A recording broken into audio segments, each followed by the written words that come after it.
MPO শিক্ষকদের দাবি মেনে নেয় কাল থেকে ক্লাসে ফেরার ঘোষণা। ঘাটতি পুষিয়ে নিতে শনিবারও চলতে পারে পাঠদান।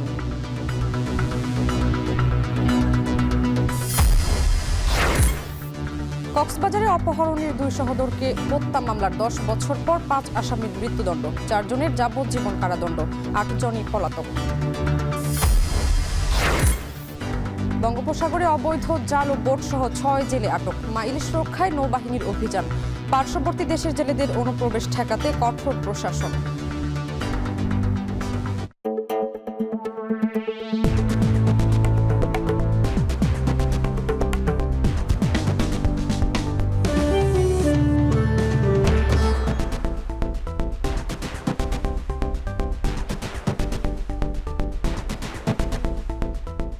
স্বাগত এখন জনপদে। পুরো আয়োজনে আপনাদের সঙ্গে আছি আমি শামিমা শাম্মী। অবশেষে এমপিওভুক্ত শিক্ষক কর্মচারীদের শিক্ষকদের দাবি মেনে নিল সরকার। 15% বাড়ি ভাড়া বাড়িয়ে জারি করা হয়েছে প্রজ্ঞাপন। তবে সংকট বিবেচনায় তা 2 ধাপে বাস্তবায়ন করতে চায় সরকার। এর মধ্যে 1 নভেম্বর থেকে বাড়বে 7.5%। বাকিটা যুক্ত হবে আগামী অর্থ বছর থেকে। সরকারের এই সিদ্ধান্ত মেনে নিয়ে কাল থেকে ক্লাসে ফেরার ঘোষণা দিয়েছেন শিক্ষক নেতারা। সেই সঙ্গে আন্দোলনের কারণে শিক্ষার্থীদের পাঠদানের ক্ষতি পুষিয়ে নেওয়ার কথাও জানান তারা। বিস্তারিত জানাচ্ছেন আসিফ ইকবাল। দীর্ঘ অপেক্ষার অবসান, রাজপথ ছেড়ে এবার ক্লাসে ফেরার পালা। আর তাই বাড়ির পথে আন্দোলনরত শিক্ষকরা। 20% বাড়ি ভাড়া বৃদ্ধি সহ 3 দফা দাবিতে গেল 10 দিন ধরে কেন্দ্রীয় শহীদ মিনারে অবস্থান করে আন্দোলন করে আসছিলেন দেশের বিভিন্ন প্রান্ত থেকে আসা এমপিওভুক্ত শিক্ষক কর্মচারীরা। দাবি আদায়ে রাজপথের আন্দোলনে পুলিশের সঙ্গে সংঘর্ষে আহতও হয়েছেন অনেকে। বাংলাদেশের জনগণের অবশেষে এলো সুখবর। সচিবালয়ে শিক্ষা উপদেষ্টার সাথে শিক্ষক প্রতিনিধি দলের বৈঠকে এলো 2 ধাপে 15% বাড়ি ভাড়া বাড়ানোর সিদ্ধান্ত। আগামী 1 নভেম্বর থেকে 7.5% এবং 2026 সালের জুলাই থেকে কার্যকর করা হবে বাকি 7.5% বাড়ি ভাড়া। সচিবালয় সভা শেষে শিক্ষা উপদেষ্টা বলেন, এর মধ্য দিয়ে যুক্তিসঙ্গত অগ্রগতি হল। দেশের বর্তমান অর্থনৈতিক পরিস্থিতিতে এটি গুরুত্বপূর্ণ অর্জন বলেও মন্তব্য করেন তিনি। তাদের যে বেতন কাঠামো এবং অন্যান্য সুযোগ সুবিধাদি সেটা যথেষ্ট রকমভাবে কম এবং আমরা এবং সেই বিষয়ে আমরা সচেষ্ট হব এবং থাকব। এমন এক সময়ে এই সরকার দায়িত্ব গ্রহণ করেছেন যে অর্থনীতির অবস্থা যথেষ্ট ভঙ্গুর ছিল, তার থেকে উত্তরণের চেষ্টা চলছে। যেই পরিমাণ দাবি ছিল তার যৌক্তিকতা নিয়ে আমাদের কখনোই কোনো সংশয় ছিল না। অবশ্যই যুক্তিযুক্ত দাবি ছিল, কিন্তু সেটা পূরণ করা ছিল অন্যান্য শর্ত সাপেক্ষে আমাদের সম্পদ কতটুকু রয়েছে।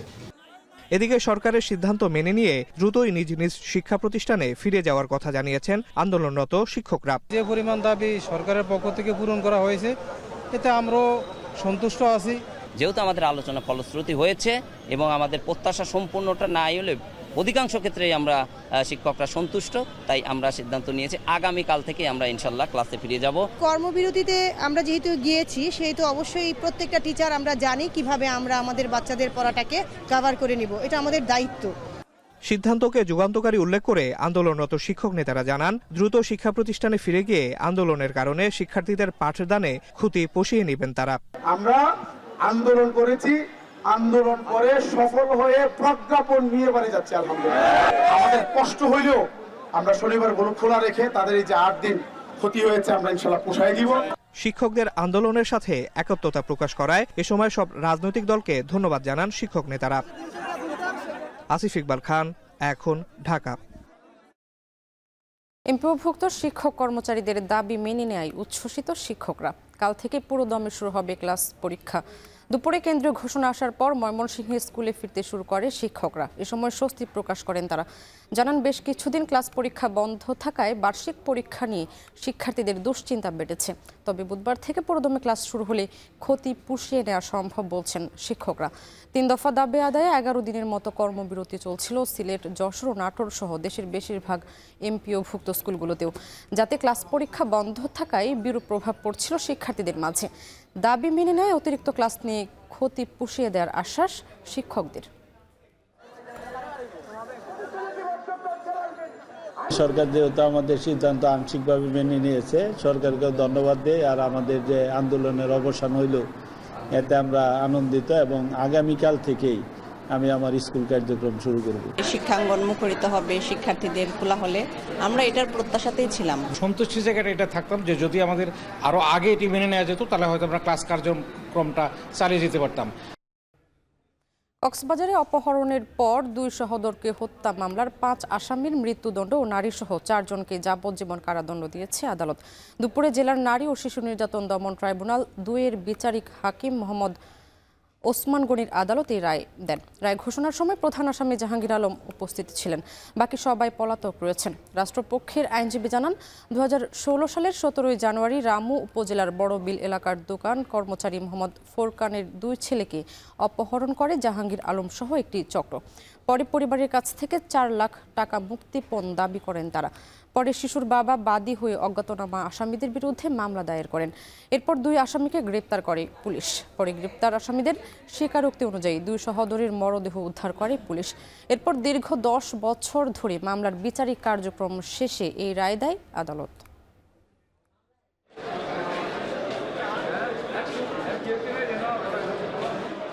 নারী ও শিশু নির্যাতন দমন ট্রাইব্যুনালের মাননীয় বিচারক মোহাম্মদ ওসমান গনি স্যার তিনি আজকে রায় দিয়েছেন। তন্মধ্যে 5 জনকে ফাঁসিতে ঝুলিয়ে মৃত্যু না হওয়া পর্যন্ত মৃত্যুদণ্ড দিয়েছেন। 7 জনকে যাবজ্জীবন দিয়েছেন, আর কিছু হালাত দিয়েছেন, আরেকজন মারা গিয়েছেন। বর্তমানে একজন আসামি আসামি আছে গ্রেপ্তারকৃত। উক্ত আসামি জাহাঙ্গীর নিজের স্বীকারোক্তিমূলক 164 জবানবন্দি দেওয়া আছে। মাছ ধরার নিষেধাজ্ঞার সময়ে বঙ্গোপসাগরে মা ইলিশ সংরক্ষণে অভিযান পরিচালনা করছে বাংলাদেশ নৌবাহিনী। ইন এড টু সিভিল পাওয়ারের আওতায় অভিযানে সার্বিক সহযোগিতা করেন মৎস্য অধিদপ্তর। অভিযানে অবৈধ জাল এবং বোট সহ 6 জনকে আটক করা হয়। এ সময় মৎস্য সচিব বলেন, ইলিশের আহরণজনিত ত্রুটির কারণে উৎপাদন কমেছে। পার্শ্ববর্তী দেশের জেলেদের অনুপ্রবেশ ঠেকাতে কাজ করছে মন্ত্রণালয়। কাজী মাহফুজের প্রতিবেদন। জলজ সম্পদ রক্ষায় এক বিন্দুও ছাড় নয়। প্রজনন মৌসুমের এই সময়ে যে কোনো মূল্যে রক্ষা করতে হবে ইলিশের ভবিষ্যৎ। এ প্রত্যয়ে মা ইলিশ সংরক্ষণে অভিযান চালাচ্ছে নৌবাহিনী।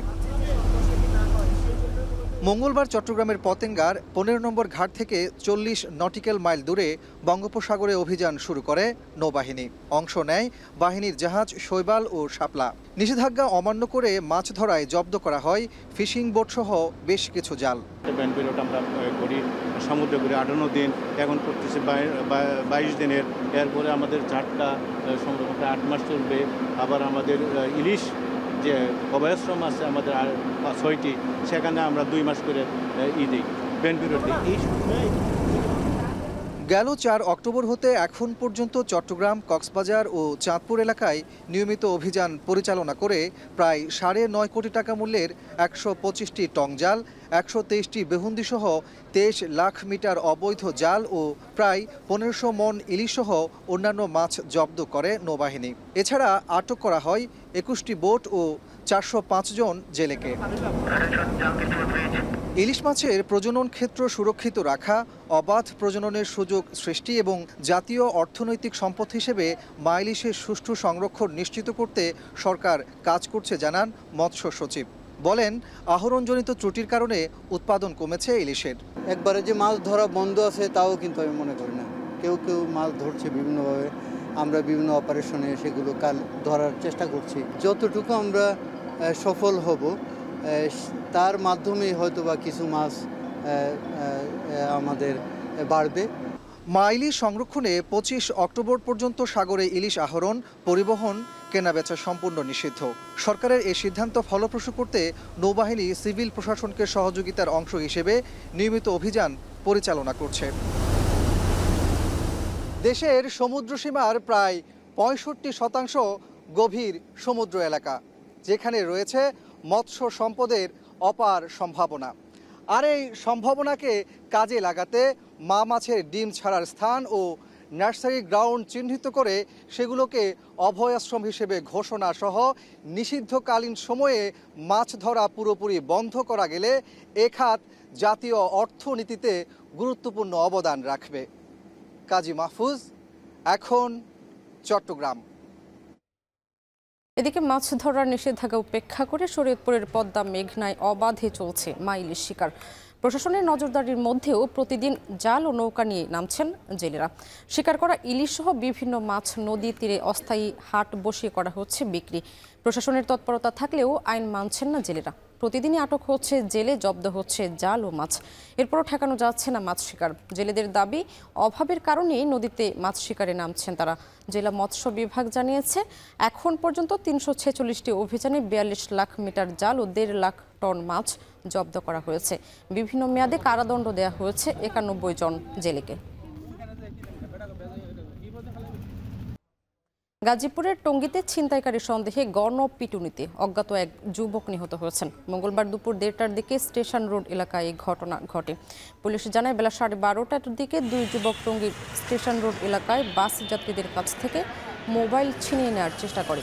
এ সময় স্থানীয়রা দুজনকেই ধরে ফেলে। তবে কৌশলে একজন পালিয়ে যেতে সক্ষম হলেও আরেকজন যুবক গণপিটুনিতে ঘটনাস্থলেই প্রাণ হারান। খবর পেয়ে পুলিশ মরদেহ উদ্ধার করে ময়নাতদন্তের জন্য শহীদ তাজ উদ্দিন আহমেদ মেডিকেল কলেজ হাসপাতালের মর্গে পাঠায়। নিহত যুবকের পরিচয় শনাক্তের চেষ্টা চলছে বলে জানায় পুলিশ।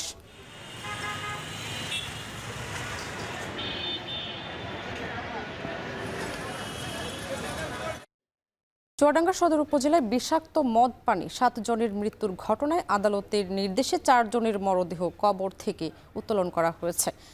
নির্বাহী ম্যাজিস্ট্রেট জানায়, গত ৯ অক্টোবর দিবাগত রাতে ডিঙ্গেদহ বাজার এলাকায় কয়েকজন বিষাক্ত মদ পান করেন। এরপর সবাই অসুস্থ হয়ে পড়েন এবং একে একে ৭ জনের মৃত্যু হয়।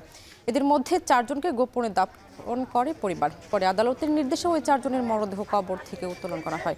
পুলিশ বলছে, ৭ জনের মৃত্যুর ঘটনায় মূল হোতা ফারুক সহ ৩ জনকে গ্রেপ্তার করা হয়েছে এবং উদ্ধার করা হয় ১১৭ বোতল মেয়াদ উত্তীর্ণ স্পিরিট। গ্রেপ্তারকৃতরা দীর্ঘদিন ধরে মেয়াদ উত্তীর্ণ অ্যালকোহল বিক্রি ও সরবরাহ করত। পুলিশের ধারণা, তাদের সরবরাহ করা বিষাক্ত স্পিরিট পান করেই ৭ জনের মৃত্যু হয়।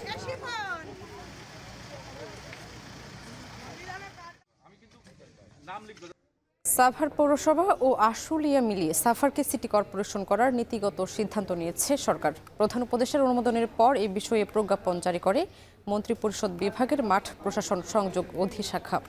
বিষয়টি নিশ্চিত করেন মন্ত্রিপরিষদ বিভাগের উপসচিব মাহমুদুল্লাহ মারুফ। এই সিদ্ধান্তে সাভার পৌরসভা এবং ইউনিয়ন পরিষদের কার্যক্রম বিলুপ্ত হবে। বিভাগীয় কমিশনারের প্রতিবেদনের ভিত্তিতেই প্রস্তাব বাস্তবায়ন শুরু করে সরকার।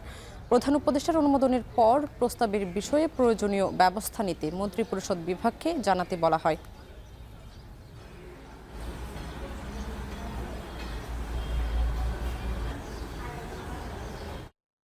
পাবনায় গণপূর্তের সরকারি কোয়ার্টারের দরজা, জানালা ও অন্যান্য সামগ্রী খুলে নেয়ার অভিযোগ উঠেছে উপসহকারী প্রকৌশলী ইব্রাহিম বিশ্বাসের বিরুদ্ধে।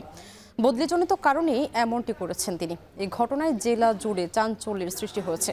তবে এ নিয়ে কথা বলতে রাজি হননি জেলা গণপূর্তের নির্বাহী প্রকৌশলী। বিস্তারিত জানাচ্ছেন মাসুদ রানা। দেখে মনে হবে পরিত্যক্ত কোনো ভবন, নেই দরজা জানালা কিংবা আসবাবপত্র। এই ভবনটিতেই বাস করতেন গণপূর্ত অধিদপ্তরের উপসহকারী প্রকৌশলী ইব্রাহিম বিশ্বাস। সরকারি নিয়মনীতি উপেক্ষা করে ভবনটির দরজা জানালা খুলে নেওয়ায় ভবনের এমন ভুতুড়ে পরিবেশ। ৬ মাস আগে গণপূর্ত অধিদপ্তরের উপসহকারী প্রকৌশলী ইব্রাহিম বিশ্বাসকে পাবনা থেকে বদলি করা হয় রাঙামাটিতে। এতে সরকারি আবাসিক কোয়ার্টার থেকে দরজা জানালা ও বিভিন্ন সরঞ্জামাদি খুলে নিয়ে যায় সে। এ ঘটনার প্রকাশের পর জেলা জুড়ে বইছে সমালোচনার ঝড়। দরজা জানালা খুলে নেওয়ার কথা স্বীকার করেছেন অভিযুক্ত ইব্রাহিম বিশ্বাস।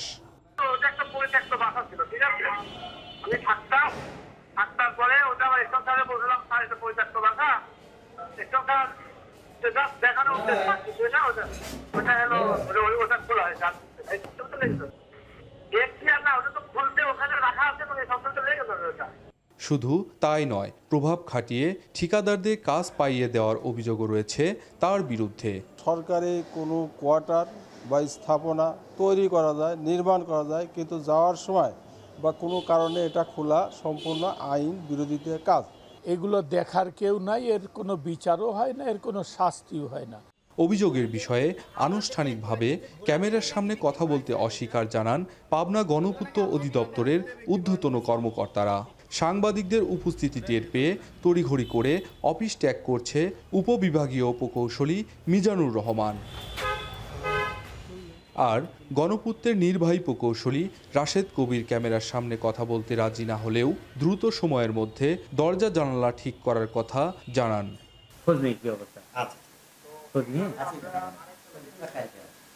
কি হয়েছে ঘটনার আগে জানিনি। হ্যাঁ সত্যি স্যার আছে তো আমি জানি না তো জানেন না এখন জানলেন যেহেতু একটু খোঁজ নিতে জানি না। গণপূর্ত অধিদপ্তরের কিছু অসাধু কর্মকর্তার যোগসাজশে ব্যাপক অনিয়ম, দুর্নীতি ও স্বেচ্ছাচারিতার অভিযোগ এই অধিদপ্তরের বিরুদ্ধে। মাসুদ রানা, এখন, পাবনা। শিক্ষার্থীদের বিজ্ঞান মনস্ক করে গড়ে তুলতে বগুড়ার বিট স্কুল অ্যান্ড কলেজে দিনব্যাপী অনুষ্ঠিত হচ্ছে বিজ্ঞান মেলা। মেলার উদ্বোধন করেন জেলা শিক্ষা অফিসার রমজান আলী। মেলায় ১১৫টি উদ্ভাবনী স্টলে ১৫০ শতাধিক শিক্ষার্থী অংশ নেয়। শিক্ষার্থীদের বিজ্ঞান মনস্ক এবং সুনাগরিক করে গড়ে তুলতে এমন উদ্যোগ বলে জানায় প্রতিষ্ঠানের অধ্যক্ষ শাহাবুদ্দিন সৈকত। এ সময় বক্তব্য রাখেন জেলা প্রেস ক্লাবের সভাপতি রেজাউল হাসান রানু, সাধারণ সম্পাদক কালাম আজাদ।